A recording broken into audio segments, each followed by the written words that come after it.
lang ang mga deboto ang may hiling sa Poong Jesus Nazareno ngayong kapistahan, kundi maging ang mga nagtitinda sa paligid ng Quiapo Church. Balitang hatid ni EJ Gomez. Sa labas pa lang ng Minor Basilica and National Shrine of Jesus Nazareno, hile-hilera na ang mga nagtitinda ng mga souvenir ng Nazareno. Ayon sa ilang mga tindera, mangilan-gilan pa lang ang mga bumibili. Sa ngayon, matumal pa. Pahirapan pa nga raw kung minsan ang paghanap ng maayos nilang mapupwestuhan, lalo't sinisita sila sa mga bawal na lugar. Sa ngayon, aabot pa lang daw sa 2,000 piso ang kanilang kita kada araw.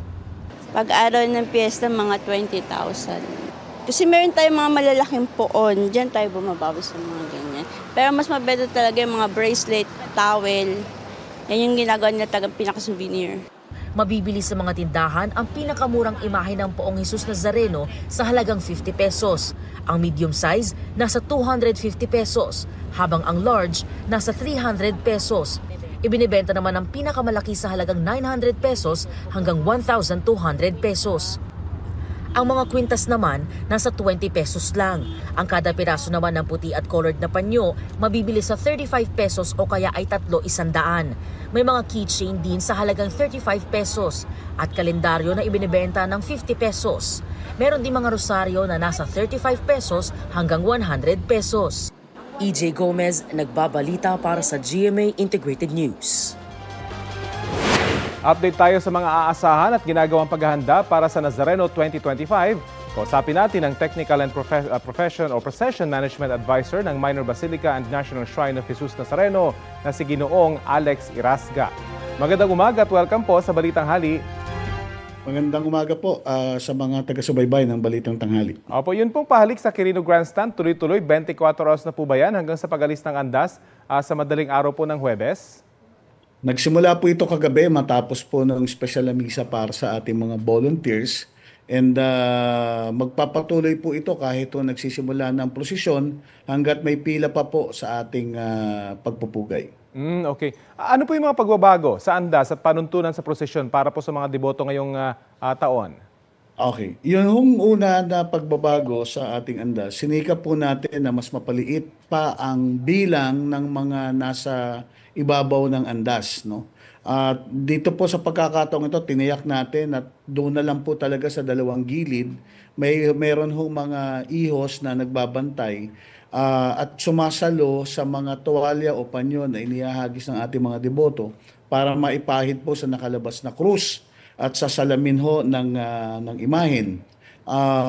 Malaki po ang inalis natin sa gawing harapan para humabawasan ng mga tao ron. Gayon din po, sinisikap natin na ma-address yung problema ng pagpapag, no? Yung pagmamoist noong mga salamin. Kaya ho naglagay tayo ng sunroof sa itaas, no? Sa bubong po ng andas para may natural na liwanag na pumapasok, mapatay natin ilaw kapag umaga, na isa sa nakikitang sanhi ng moisture, ng init. Naglagay din ho tayo ng mga exhaust machine sa itaas, sa kisame, para ho higupin ang init, para ho magbalanse ang kung ano man ho ang temperatura sa labas, ay yun din ang temperatura sa loob ng imahen. Kaugnay po naman ng panutuntunan, ipinapakiusap po natin sa lahat ng mga deboto, sa atin ho mga kasama sa iho, sa atin po mga kasama sa balangay, sa mga mamamasan. Pwede po kayong humila ng lubid, pwede ho kayong sumalya ng andas. Ang pakiusap po lamang natin, gawin natin ito ng maayos. Kung tayo ho ay lalapit sa andas, doon tayo sa gawing likuran daraan. At wag na ho nating sikaping sumampa sa andas dahil ho talagang ang layunin natin ay mas mapakita ang ating mahal na Senyor sa mas maraming mga kapwa natin deboto kaysa po mga debotong nakikita. Opo, yan pong pakiusap nyo na yan nasabi nyo po sa mga chapters kasi may mga panawagan na rin po kayo sa mga nakarang taon sa ganyan, pero nitong nagdaang taon kung saan enclosed na yung andas, marami pa rin yung gustong sumampa. Ngayon, in-improve nyo na pero asahan pa rin po na may mga sasampa pa rin, magsusubok. Sir Alex. Patuloy po ang Sir Rapi, patuloy pong pagsisikap ng ating simbahan na kausapin ang ating mga kapwa deboto.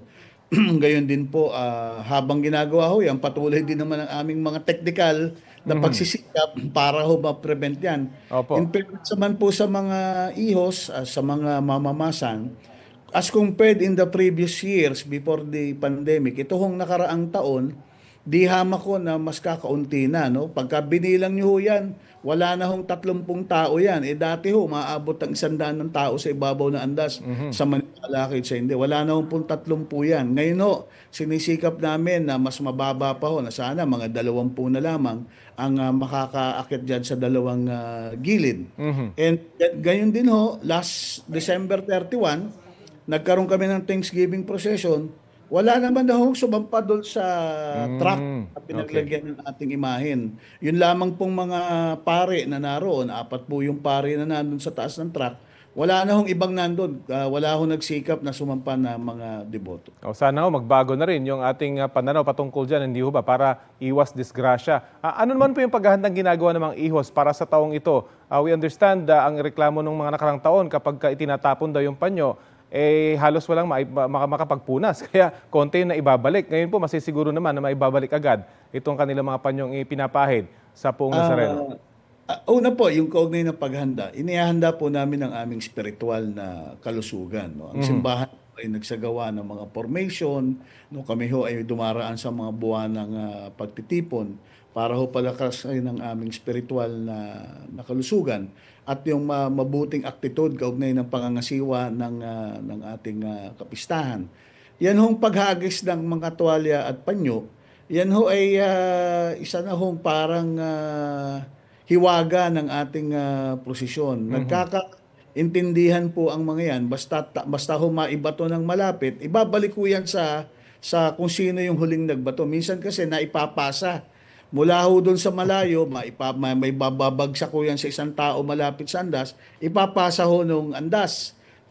Yun hong may ihos na nasa taas ng andas, hindi niya ho yan ibabalik sa unang pinanggalingan. Babalik niya ho yan sa kung sino yung nag-itsa sa kanya. Ang problema, yung nag-itsa ho sa kanya, hindi niya ho nakikita dahil nasa bababa siya, hindi niya nakikita saan nanggaling yung tuwalya. Yan lang ang konting hiwaga dyan. Okay. Almost 15 hours po inabot yung translasyon ng isang taon. Pareho pong ruta ngayong taon. Target po ba natin na maibalik sa simbahan yung poon na mas mabilis ang ngayon pong taon? Kung mas magiging mahigpit po ang pagtalima o pagsunod ng ating mga deboto, ng ating mga nananampalataya, kung talaga pong iiral ang mga pangunahing pakiusap na gawing banal, ligtas at maayos ang ating pagdiriwang, at gawing mas ito ho ay festive, no? Mas masaya na pagdiriwang, we believe baka ho mas bumilis ito sa 15 hours. Pero kung magkaroon ho ng aberya, handa ho naman ang ating pamunuan, ang ating pangasiwaan na mas maging mahaba ang ating pagdiriwang. Okay, maraming salamat po sa mga impormasyon ibinahagi niyo po sa Balitang Hali. Maraming salamat po at mabuhay kayo. Viva Señor Jesus Nazareno. Salamat po, Technical and Procession Management Advisor ng Quiapo Church, Alex Irasga. Ito ang GMA Regional TV News. Balita naman sa Visayas at Mindanao mula sa GMA Regional TV, may nasawi sa sunog sa Cebu City. Sara, kilala na ba yung biktima? Oo, Rafi. Isang binatilyong 13 anyos ang nasawi sa sunog sa Cebu City. Mahigit 70 pamilya naman ang nasunugan. Yan at iba pa mainit na balita hatid ni Alan Domingo ng GMA Regional TV. Naglalagablab na apoy ang tumumpok sa mahigit 30 bahay sa Cebu City. Sa isang video makikita ang ilang nasunugan na umakyat sa bubong ng isang gusali kasama ang mga bata. Sa gitna ng sunog, isang binatilyong 13 anyos ang nasawi. Tinangka pa umano siyang gisingin na magkasama niya sa bahay. Upon checking sa mga around 3:50 in the morning, hindi na nakita yung 13-year-old boy. That prompted the adoptive father to ask the assistance of the firefighters na kanilang anak ay na-missing. Mahigit 70 pamilya ang apektado ng sunog. Inako naman ng DSWD ang gastusin sa pagpapalibing ng nasawi. Inaalam pa ang sanhi ng apoy. Sa isang kainan sa Barangay 6 sa Bacolod City, Nakikita ang pagpasok ng isang lalaking nakadilaw na t-shirt, palingalingan at tila may hinahanap. Maya-maya pa, makikita na siyang tumatakbo palabas ng kainan bitbit ang electric fan. Minadaglagan siya actually, tas nakita man siya sang nadakpan siya dito, nasa babaw, somewhere sa babaw. Pero nakadlagan man siya job. Nakahingi ng tulong ang may-ari sa mga tao sa lugar kaya nabawi ang electric fan. Pero nakatakas ang suspect. Inaalam na ng Bacolod City Police ang pagkakakilanlan ng lalaki. Sugat sa batok at kanang balikat ang tumapos sa buhay ng isang amang senior citizen. Yan ay matapos tagain ng kanya mismong anak gamit ang lagaraw na isang klase ng itak. Nangyari ang krimen sa kanila mismong bahay sa barangay Inayagan sa Calinan District, Davao City. Sunod na tinaga ng suspek ang kanyang ina sa ulo. Agad namang tumakas ang suspek matapos ang krimen. Hindi raw ito ang unang beses na sinakta ng suspek ang kanyang mga magulang. Inireklamo na raw siya dati ng kanyang mga magulang sa barangay dahil sa ilang beses na pananakit sa kanila. Nahuli ang suspek sa kabilang sityo. Nagdesisyon naman ang barangay na ipakonsulta siya sa doktor. Reklamong parricide at frustrated parricide ang sinampa laban sa suspek na hindi na nagbigay ng pahayag. Patuloy pang ginagamot sa Southern Philippines Medical Center ang sugatang ina. Alan Domingo ng GMA Regional TV nagpabalita para sa GMA Integrated News. Patay ang 2 tao matapos mahulog sa bangin ang 2 sasakyan sa Quezon, Bukidnon. Batay sa inisyal na investigasyon ng mga pulis, magkasunod na bumibiyahe ang isang freezer van at isang utility van. Bago dumating sa pakurbang bahagi ng kalsada sa Barangay Palakapaw, nagkaproblema raw sa preno ang freezer van at nabundol ang sinusundang utility van. Doon nasabay nahulog sa malalim na bangin ang 2 sasakyan. Nadamay rin sa insidente ang isang motorsiklo. Idineklarang dead on arrival sa ospital ang helper ng freezer van at driver ng utility van matapos magtamo ng malubhang mga sugat. 3 naman ang sugatan. Patuloy ang investigasyon ukol sa insidente. Pati ang cast ng Widow's War nakihula na rin kung sino ang tunay na mastermind ng Palacios Killer. Ang mastermind sa Widow's War ay si Galvan. Ako, it's a toss-up between Galvan or Jericho. It has to be Miss Aurora. Sabi nga ng bidang si Carla Abellana, gulat at revelations ang dapat abangan sa huling 2 linggo ng serye. Kung pipikit daw kayo, baka ma-miss nyo ang twist after twist.